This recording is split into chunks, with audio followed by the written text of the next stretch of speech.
Ladies and gentlemen, thank you for being with us today. This is a JLC media, and it's a podcast that backs up the webinar that we produced last month.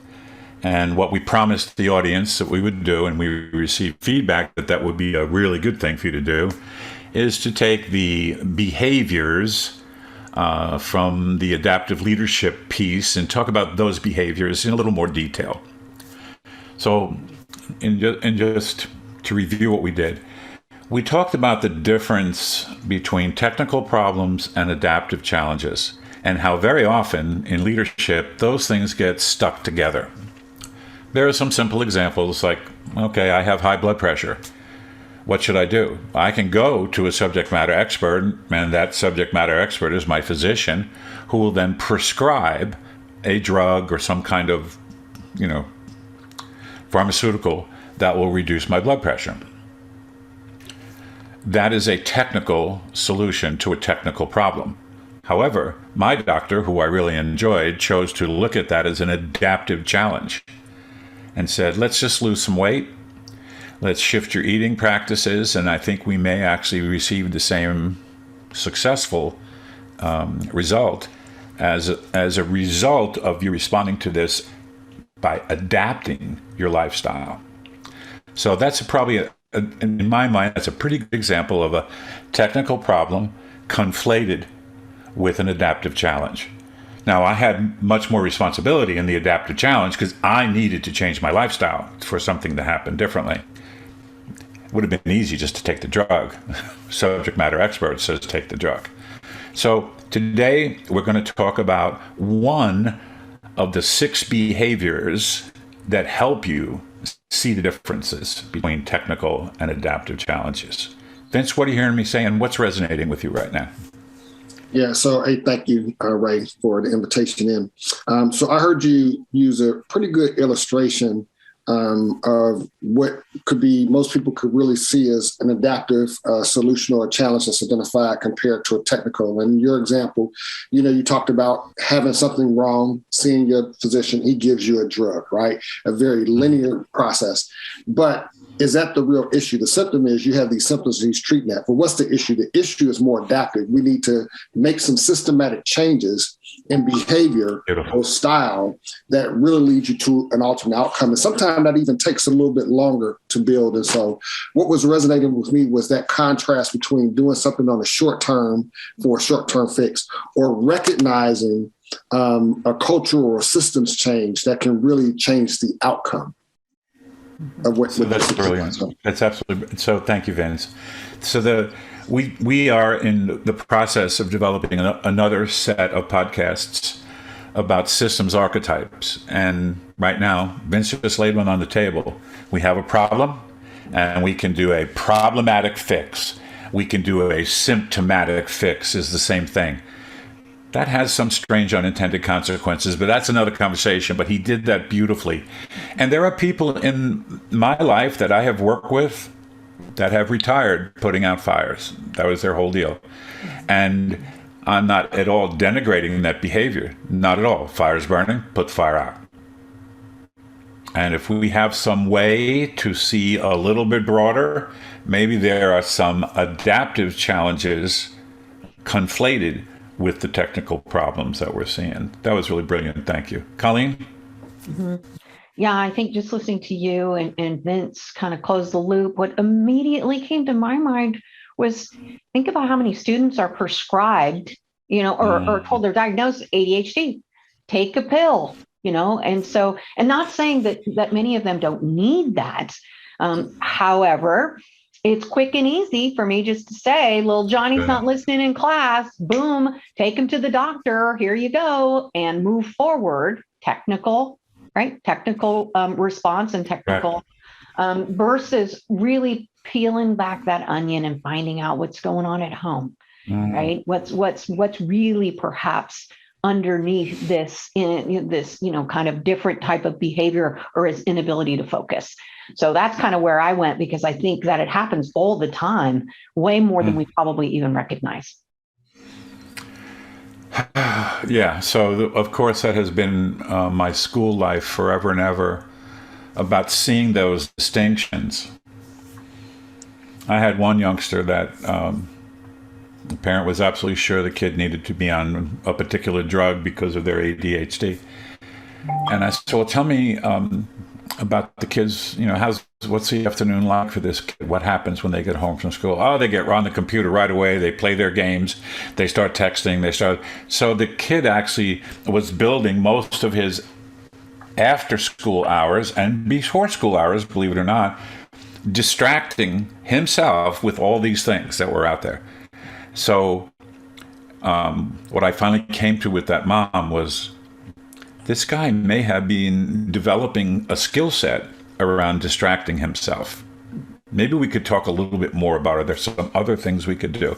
I'm not saying don't take the drug. I'm saying let's look at lifestyle a little bit more. So I love the way both of you kind of pulled that back into this particular framework. So today, there are 6 behaviors that Heifetz and Lenski recommended that we get good at as leaders in order to start seeing the technical problems and potential adaptive solutions. And at the next one, we're going to actually talk about how do we better identify the adaptive challenge that's out there.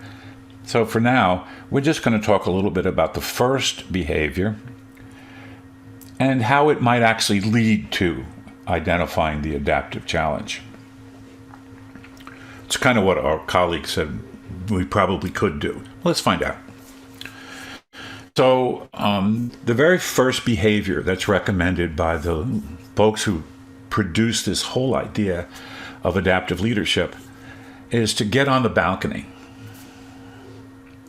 So in my little short example that I gave you, when my blood pressure went up, for whatever reason, I resisted the medicine. And my partner, my bride, Ruby, and I started to talk about my lifestyle and what I might be doing or not doing. And the only way to do that was to take a pause. And because I'm on the dance floor, working and running all day long, doing all my stuff, right? And I'm on the dance floor doing that. I'm bumping elbows with everybody and I'm running around. And until we could actually stop, and we actually went to dinner to do this, stop and talk about what my day-to-day life was like and how that might be contributing to this malady. That's an opportunity to go from the dance floor, running around, doing, and step up to the balcony and look down and watch Ray in a daily dance and how that daily dance might be affecting me.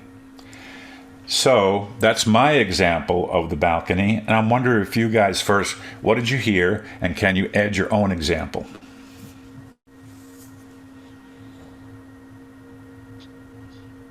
Sure, I'll close the loop on that. What I'm hearing you say, Ray, is that there's a difference between doing your life, your day to day, and being on the dance floor is that's when you're living, right? You are living your day to day and you are doing all of those things that you love to do and that you need to do. And so how can you, if you really want to be adaptive, how can you really open your aperture or widen your understanding of what's really going on that dance floor? Because if you don't pause, reflect, and try and open your perspective, you're just going to see this part, right? And you're only going to see it from, what it is you're doing on your day-to-day versus pausing to really get a deeper and a more open, I guess I would say, understanding, a broader understanding of what's going on. And I think that balcony allows you to reflect and look down from that different perspective.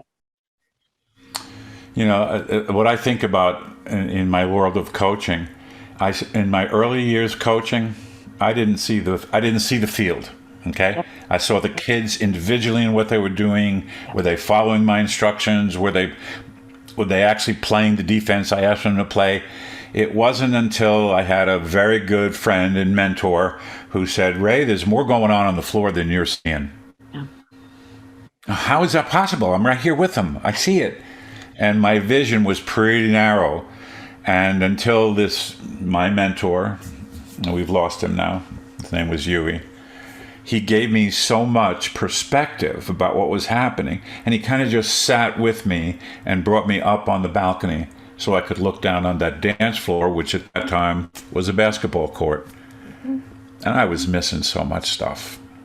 It was just stunning, Well, that kid's just not quick enough, or can't go left. Those are technical problems. And that wasn't, it was how the entire team was interacting offensively and defensively. I had adaptive challenges and didn't know it. That was great, Colleen. Thank you for surfacing that inside of me. Vince, what are you thinking? So as I listened to the two of you have that conversation, I was actually just reflecting and just trying to say to myself, well, what does that actually look like in practice from a personal example? So if you let me try to tee this up, I want to share with you something that I experienced and how I thought that looked. So like you, I had a very good mentor named Matt Palmer. And he would sit with me as I was developing. Once a week, we would sit every Friday and we would just talk about what was I learning for the week and what was I experiencing. And he would share his ability where he was looking tactically and where he had to shift his focus and look more adaptively on the top of the balcony. And so when I became a leader, I tried to carry that into my sphere of leadership. And so I had an interesting situation happen at the command. Short version is I knew that I wanted to influence culture. And I thought leadership was, I wanted to be in tune at the deck plates. I wanted to be down and out talking to the people, but I had to be very careful that I didn't confuse when I'm down in that space, that I didn't lose sight of being up on the balcony and looking across my organization. But I noticed that to influence culture with cleanliness, I thought that we were a little sloppy.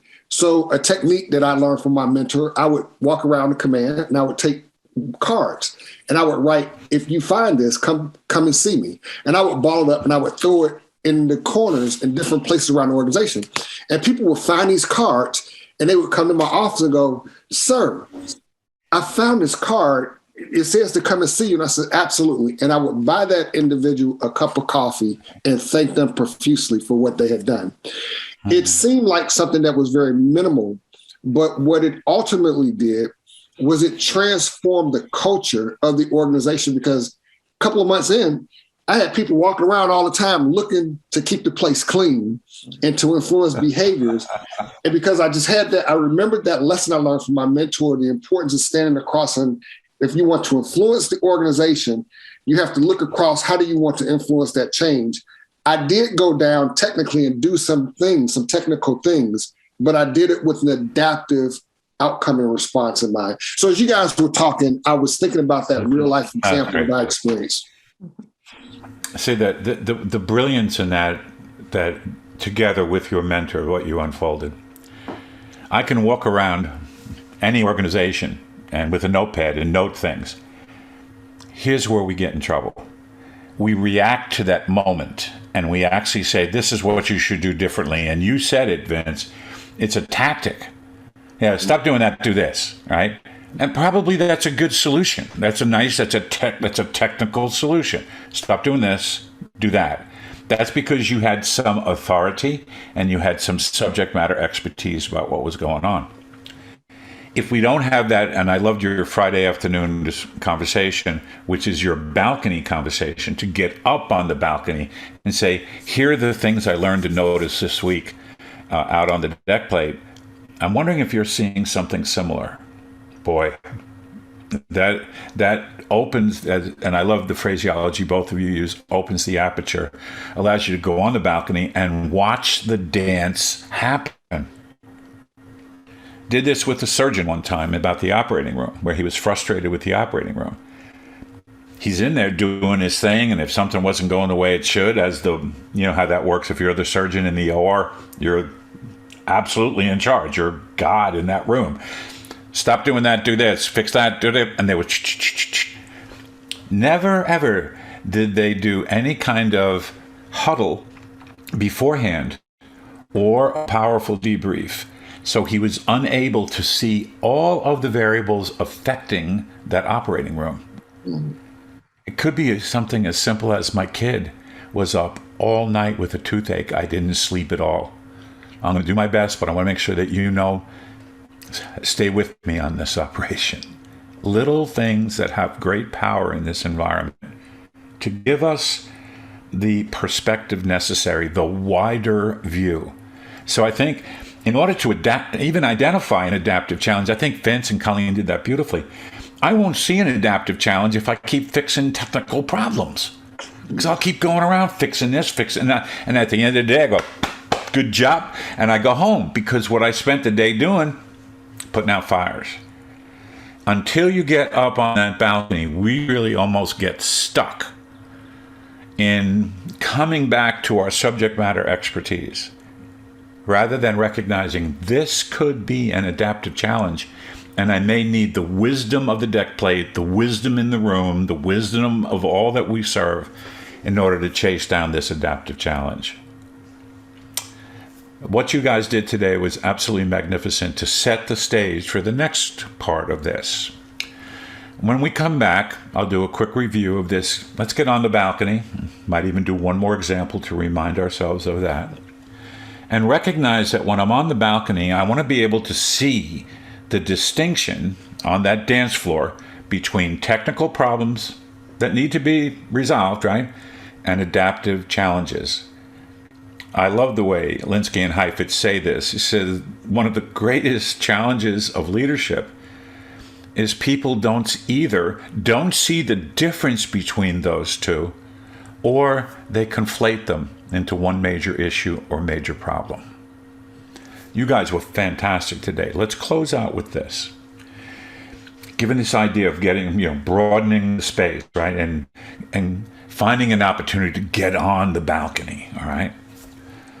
What's one thing you would say to our listeners? And thank you, listeners, for being with us. We're so grateful. What's one thing you would say to them? Because I will remind you of something I said on a webinar. This is parenting. Adaptive leadership is parenting. And so many times we don't realize that what we're doing is there is a technical solution to a lot of child issues or parenting issues. It typically is adaptive challenges. And it changes as the kids get older. When the kid's 2 years old, I'm not going to let him play in the street and get hit by a car so he learns his lesson.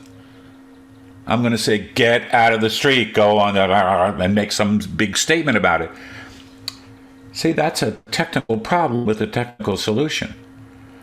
When puberty hits and they start to see themselves in reference to the other kids they hang out with, because that's when that happens, right? That's an adaptive challenge to help that youngster understand how to interact effectively with peers, with kids around his same age, and still achieve what they want.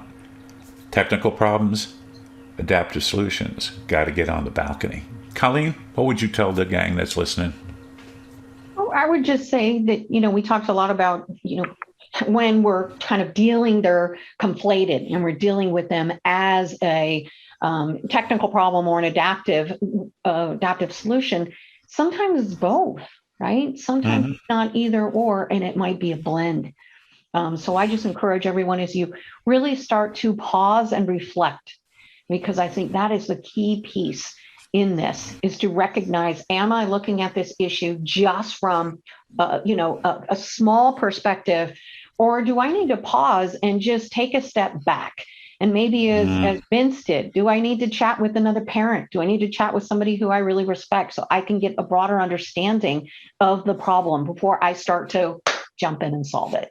And I'm out. I think that's beautiful. That's just beautiful. And your sensibility there. And, so again, I can never thank Vince enough for his service. But when he was a commanding officer, he had two people shoulder to shoulder with him, his XO and command master chief. And in the chief world, and I've heard CMCs tell me this everywhere, my job is to let the boss know what's going on the deck plate from the perspective of the working sailor. I just think that sensibility is strong and big, and you just kind of laid it out again. So the big part is we conflate technical problems and adaptive challenges, and we call them one issue. I've actually seen it in meetings. We're going to work on this issue today. And I'm sitting there going, man, you have all kinds of technical problems and adaptive challenges inside the issue you just laid on the table. If we cannot get on the balcony and deconstruct those technical problems and adaptive challenges so we can see the distinction, it's going to feel like we had a good meeting, but nothing much is going to change. Vince, what would you tell the listeners? Yeah, I think you guys really hit it on the head, man. The only thing I could, highlight again is the importance of not eating your own dog food, so to speak.